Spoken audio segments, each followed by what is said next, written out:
আজকের এই লাইভটা রাজ্য সরকারের দৃষ্টি আকর্ষণের জন্য লাইভ করা হচ্ছে। পশ্চিমবঙ্গ সরকারের দৃষ্টি আকর্ষণের জন্য লাইভ করা হচ্ছে। আজকে চলতি প্রাথমিক শিক্ষক নিয়োগে 13,421টি ভ্যাকান্সি, নামমাত্র ভ্যাকান্সি বলতে পারেন। তো যে শূন্যপদ ডিভাইডেশন আমরা দেখতে পাচ্ছি, তার মধ্যে বিশেষভাবে সক্ষম অর্থাৎ প্রতিবন্ধী লোকোমোটর ক্যান্ডিডেট যারা, ডিসেবিলিটি যারা আছে লোকোমোটরের, তাদের এসসি ছাড়া তাদেরকে কিন্তু তাদের রিজার্ভেশন নেই। তারা সাধারণ ক্যান্ডিডেট হিসেবে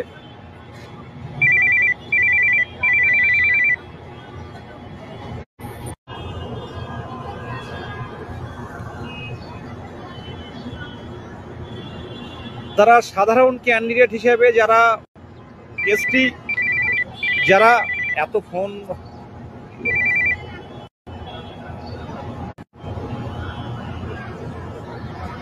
আসছে, হ্যাঁ, যারা এসসি বাদে, এসসিদের লোকোমোটর এসসি যারা আছে তাদের জন্য রিজার্ভেশন আছে। বাদ বাকি ST, general, OBC A, OBC B তাদের সাধারণভাবে লড়তে হবে। আজকে এই এটা 2019 সালের খুব সম্ভবত, আমি এই বিষয়টা অতটা জানতাম না, আমি অনেক পরে এটা জেনেছি। এই লাস্ট প্রায় 15-20 দিন হলো আমি এটা জানতে পারলাম যে এই যে রোস্টার করা হয়েছে, আমি জানি না কি কোন কোন দিকগুলো দেখে করা হয়েছে। প্রতিবন্ধীদের মধ্যেও কি আলাদা ভাগ করা সম্ভব? আজকে প্রতিবন্ধী মানেই প্রতিবন্ধী যারা একদম শারীরিকভাবে অক্ষম। আজ আমাদের দুটো হাত দুটো পা আছে, আমরা চলতে পারি, ফিরতে পারি, আমরা যে কোনোভাবে যে কোনো জীবিকার মাধ্যমে কিন্তু আমরা আমাদের সংসার চালিয়ে যেতে পারি।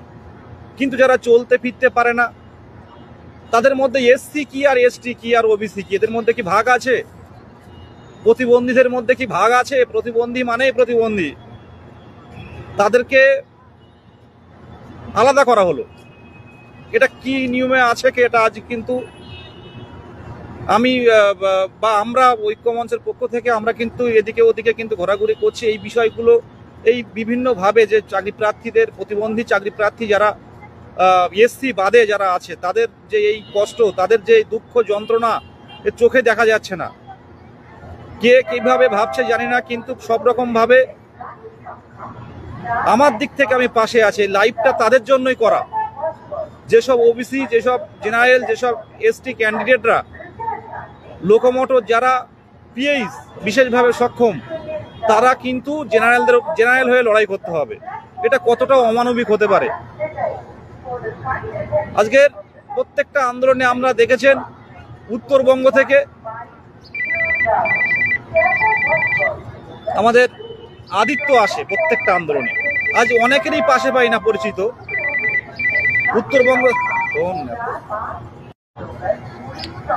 উত্তরবঙ্গ থেকে আদিত্য আসছে, নদিয়া থেকে পৃথ্বীরাজ আসছে, ক্যানিং থেকে শহরজান লস্কর আসছে।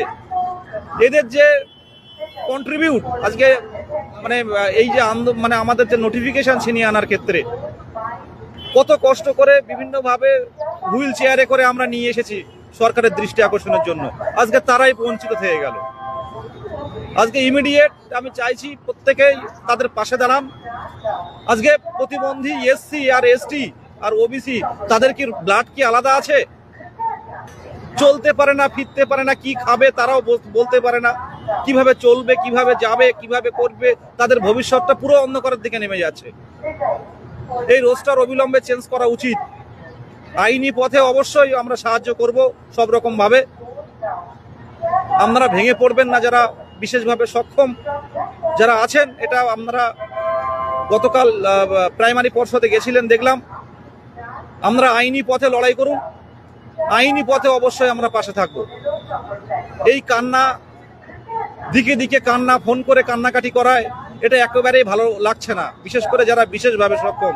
এটা অন্যদের ক্ষেত্রে হলে ব্যাপারটা আলাদা ছিল।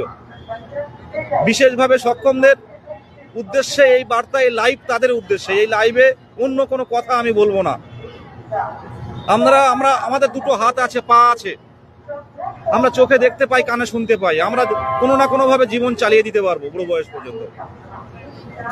কিন্তু এই প্রতিবন্ধীরা যারা তাদের কর্মসংস্থানের জন্য তারা পড়াশোনা করে আমাদের সাথে লড়াই করেছেন, সাধারণদের সাথে, সেখানে কোয়ালিফাই করেছেন, নিজেরা প্রশিক্ষণ নিয়েছেন, কত কষ্ট করে 2 তলা 3 তলার উপরে উঠে সেখানে ক্লাস করা, বিভিন্নভাবে নিজেদেরকে তুলে ধরা, তারপরে আজকে দেখতে পাচ্ছি যে রোস্টার দেয়া হলো সেটা 2019 সালের, যেটা সম্পূর্ণরূপে এসটি, জেনারেল, ওবিসিদের বঞ্চনা করা হলো। এটা আমার জানা ছিল না, আমাদের অনেকেরই জানা ছিল না। সব রকমভাবে পাশে থাকবো, আপনাদের দিক থেকে চেষ্টা করুন। বিভিন্ন জেলার বিশেষভাবে সক্ষম অনেকের সাথে আমার কথা হচ্ছে। গতকাল এপিসি ভবনে সেক্রেটারির সাথে তারা কথা বলেছে। এপিসি ভবন আলাদা করে কিছু করতে পারবে না, এটা বিকাশ ভবনের শিক্ষা দপ্তর পারে এটা পরিবর্তন করতে, এটা করা যায়। আর বিকাশ ভবনের শিক্ষা দপ্তর যদি এগিয়ে না আসে তাহলে আইনের পথে চেষ্টা করতে হবে। আইনই পারবে যে কোনো মুহূর্তে যে কোনো কিছু চেঞ্জ করতে। আপনারা ফর্ম ফিল আপ একটু দেরিতে হলেও করুন। কেসগুলো, একটা কেস যেহেতু করা আছে, মেনশন করার চেষ্টা করুন ইমিডিয়েট আর্জেন্ট ম্যাটারে, এবং দেখবেন এটা আমাদের একটা ফল অবশ্যই পাওয়া যাবে। এভাবে তো বঞ্চনার শিকার হওয়া যায় না। সাধারণদের ক্ষেত্রে ব্যাপারটা আলাদা, আর একটা প্রতিবন্ধী যারা অক্ষম, চলতে পারে না, ফিরতে পারে না, চলতে গেলে আরেকজনকে মানে ধরে নিয়ে চলতে হয়। আজকে আদিত্যর কথা ভাবুন, আজকে নদিয়ার পৃথ্বীরাজ যেখানে ডাকবো যে আজ আন্দোলনে যেতে হবে, দাদা যাচ্ছি। আজকে দক্ষিণ 24 পরগনার শহরজান লস্কর, সে চলতে পারে না, কিভাবে আমরা নিয়ে যাই। সুভাষ কখনো তার হুইল চেয়ার হাতে করে নিয়ে, আগের দিন মেট্রোয় কি সমস্যায় পড়লাম, আগের দিন এপিসি ভবনের সামনে, তাকে যখন মেট্রোয় করে নিয়ে যাচ্ছি, মানে তোলা ফেলার ক্ষেত্রে যে হুইল চেয়ার নিয়ে সে আর চলতে পারে না, সে যে কি প্রবলেম পড়লো। কিন্তু দিনের শেষে যখন দেখলো যে তারাই বঞ্চনার শিকার, তারাই কোনো রিজার্ভেশনের কোটায় আসতে পারছে না, তখন সেই কান্না তো দেখে তো আমারই খুব, মানে মানসিকভাবে আমারও খুব খারাপ লাগছে। প্রত্যেকেরই খারাপ লাগাটা স্বাভাবিক। আমরা দিনের শেষে কিন্তু একটা মানুষ।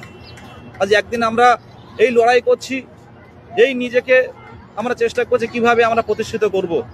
এই একটা টাইমে কিন্তু পৃথিবী ছেড়ে আমাদের প্রত্যেকেই চলে যেতে হবে। তো আমরা সক্ষম, আমরা চলতে পারি, ফিরতে পারি, কাউকে লাগে না। কিন্তু যারা প্রতিবন্ধী, তাদের কর্মসংস্থানটা আগে দরকার, তাদের কর্মসংস্থানটা আগে দরকার।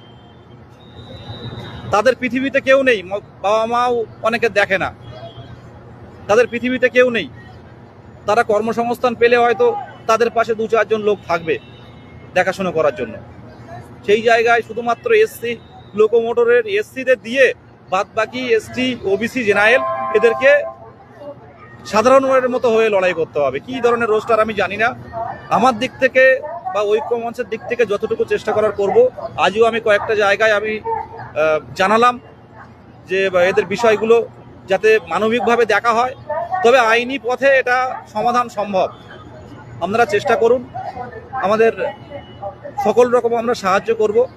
এই বিষয়টা আমারও জানা ছিল না, অনেকেরই জানা ছিল না। আমি পরবর্তীকালে দেখলাম, আমি বেশ এই 15 দিনের মধ্যেই দেখলাম ব্যাপারটা। তো এটা পর্ষদ করতে পারবে না কিছু, বিকাশ ভবনের শিক্ষা দপ্তর পারে, নবান্ন থেকে যদি অর্ডার দেওয়া হয়। যেহেতু রোস্টার এটা আমার আপনার হাতে নেই, এটা গভর্নমেন্ট করে। রোস্টার কিন্তু আমাদের কারোরই হাতে নেই। তো রোস্টার পরিবর্তন করতে হলে অবশ্যই মানে আইনি পথে লড়াইটা করতে হবে। আজকের লাইভ তাদের জন্যই, পরবর্তীতে লাইভ সবকিছু নিয়েই করা হবে। খুব খারাপ লাগলো বিষয়গুলো দেখে, আমারও ব্যক্তিগতভাবে খুব মানে দেখে খারাপ লাগলো যে আমরা চলতে পারছি, ফিরতে পারছি, আমরা ইচ্ছে খুশি মতো। দেখুন, আপনারা একটা কথা বলি, কমেন্ট দেখে বিভ্রান্ত হবেন না। 23টা জেলায় অনেক ক্যান্ডিডেটরা ফর্ম ফিল আপ করতে পারছে না, তারা বসে থাকবে না তাদের মতো জায়গা থেকে। আমরাও আমাদের জায়গা থেকে লড়ছি, আলোচনা করছি। সামনের দিনে আপনারা যা দেখতে পাচ্ছেন, যেটুকু আশা, সেটুকু কিন্তু এই 2022 সালের প্রাইমারি টেট পাস ডিএলএড ঐক্য মঞ্চের, এটা অস্বীকার করার জায়গা নেই।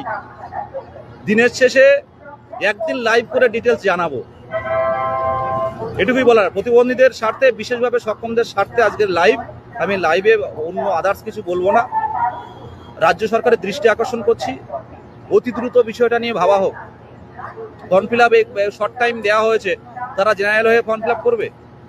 আর আমাদের জায়গা থেকে, আমার জায়গা থেকে যেটুকু চেষ্টা করার আমি অবশ্যই করব। ধন্যবাদ প্রত্যেককে। পরবর্তী লাইভে অবশ্যই অন্যান্য